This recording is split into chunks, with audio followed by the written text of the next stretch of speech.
Ayan, so muna tayo ng Muntinlupa, no? At balik tayo doon kay Sir Makoy.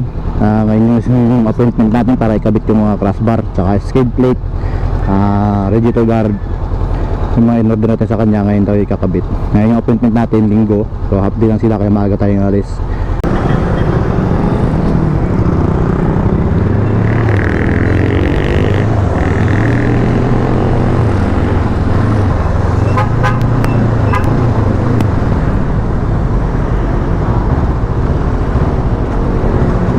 Oops, ito na.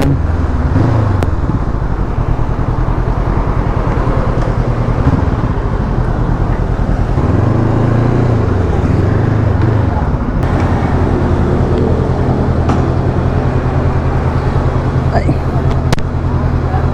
Ayan, dito na tayo no, sa pwesto ni Sir, Sir Makoy.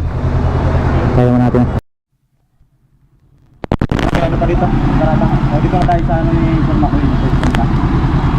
Ganda na lang natin yung karata pa dito. Ano pa meron dito? Ano ba yan?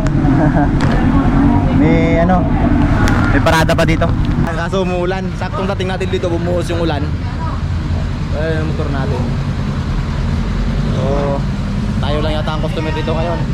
So, hintayin lang natin yung magkakabit. So, ayun na yung motor natin. Nakakalansay na. Tapos ko na yung mga lahat ng ketang kakabit. Yung mga fast guard, plate, bracket, pannier natin, side pannier, bracket, nakakabit na. Tapos umpisa na itong ayan, cross guard. Siguro mga tanghali tapos na ito. Ayan, update ko na lang kayo mamaya pag tapos ito, naikabit na lahat yung natin. Pannier, ayun, split nakakabit na. Ito,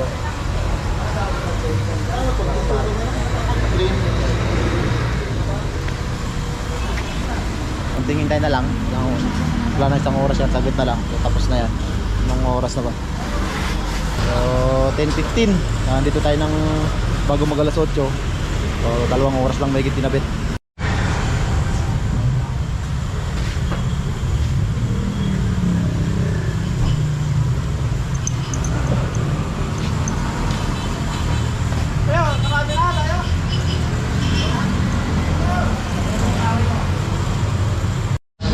Ayun, so tapos na yung tapos na naikabit lahat ng in-order natin dito kay Sir Makoy.